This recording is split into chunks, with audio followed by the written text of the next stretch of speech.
Have you ever felt like your emotions are a storm raging inside you, but you keep them locked away, afraid of what others might think? Or maybe you've wondered why certain feelings keep bubbling up, no matter how hard you try to push them down. What if I told you that those emotions, the ones you hide, the ones you fear, are the key to unlocking a more authentic, powerful version of yourself? Hi, I'm your name. And today we're diving into the wisdom of Carl Jung, one of the greatest minds in psychology, to explore why constantly showing your emotions can change everything. Jung believed that our emotions are messages from our unconscious mind, guiding us toward healing and self-discovery. In this video, we'll uncover how embracing your feelings, both the light and the dark, can lead you to a life of greater purpose and wholeness. So grab a journal, take a deep breath, and let's begin this journey together. Part 1. Why emotions are the key to your inner world. Let's start with a question. When was the last time you truly let yourself feel something deeply? Anger, sadness, joy, without judging it? Jung taught us that emotions aren't random. They're the language of your unconscious mind. He said, the unconscious mind speaks to us through dreams and emotions. Think about that. Your emotions are like a compass, pointing you toward parts of yourself you've ignored or buried. Take heartbreak, for example. Maybe you've loved someone who didn't love you back, or you've held on to a relationship long after it ended. That pain isn't just suffering.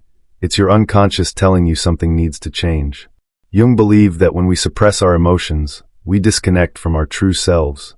But when we show them, when we let them flow, we start to understand who we are. Here's a real-world example. Sarah, a friend of mine, spent years bottling up her frustration at work. She'd smile, nod, and pretend everything was fine, but inside, she was crumbling. One day, she broke down in tears during a meeting. Instead of shame, she felt relief. That moment of raw emotion forced her to confront her unhappiness and make a bold career change. Her emotions weren't her enemy, they were her guide. So ask yourself, what emotions have you been hiding? What might they be trying to tell you? Part 2. Jung's shadow and embracing your hidden self. Now let's talk about something Jung called the shadow. The shadow is the part of you that you don't want to show the world. The anger, the fear, the jealousy, the shame. Jung said, everyone carries a shadow, and the less it is embodied in the individual's conscious life, the blacker and denser it becomes. In other words, the more you deny your shadow, the more it controls you. Think about it. Have you ever snapped at someone you love and wondered, where did that come from? That's your shadow talking. It's not evil. It's just the part of you that's been ignored. Jung believed that true healing comes from integrating your shadow, not fighting it.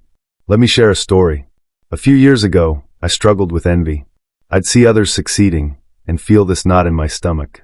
I hated admitting it, but pretending it wasn't there only made it worse. So I started journaling about it, asking, why do I feel this way?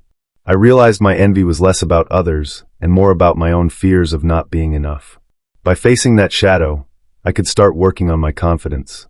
Here's the thing, your shadow isn't your enemy. It's a part of you begging for acceptance. So what part of yourself have you been pushing away? What would happen if you stopped judging it and started listening? Part 3. The journey of individuation, becoming whole. This brings us to one of Jung's most powerful ideas, individuation. Individuation is the process of becoming your true self by integrating all parts of you, light, dark, conscious, and unconscious. Jung said, the privilege of a lifetime is to become who you truly are. That's what individuation is about, stepping into your wholeness. But here's the catch, it's not easy. It means facing your emotions head-on, even the ones that scare you. It means asking, what am I afraid to feel? Or what part of me have I been ignoring? For example, maybe you've been avoiding grief because it feels too heavy. But Jung believed that by feeling that grief, by letting it move through you, you open the door to healing and growth. I once worked with a client, Michael, who was terrified of showing vulnerability. He thought it made him weak. But through therapy, he started expressing his fears and insecurities. Over time, he became more confident, more connected to others, and more at peace with himself. That's the power of individuation. It transforms you from the inside out. So reflect on this. What's one step you could take today to embrace all of who you are? Maybe it's admitting you're angry or allowing yourself to cry. Whatever it is, that step is the beginning of becoming whole. Part 4. Practical steps to honor your emotions. So, how do you start showing your emotions and integrating your shadow? Here are 3 practical steps inspired by Jung's teachings. First, practice emotional awareness. Set aside 5 minutes each day to check in with yourself. Ask, what am I feeling right now? Write it down without judgment. Maybe you're anxious, maybe you're joyful. Whatever it is, name it. Jung believed naming our emotions helps us understand our unconscious mind. Second, explore your shadow through journaling. Write about a time you felt ashamed or angry. Ask, what was this emotion trying to protect me from? Or what does it reveal about my needs? This helps you integrate those hidden parts of yourself. Third, create a safe space for your emotions. Talk to a trusted friend, therapist, or even yourself in a quiet moment. Let yourself feel without fear of judgment. Jung said, what you resist persists. By giving your emotions space, you allow them to flow and transform. Try this tonight. Sit with one emotion you've been avoiding. Maybe it's sadness or frustration. Let it be there without trying to fix it. See what it teaches you. As we wrap up, let's come back to Jung's wisdom.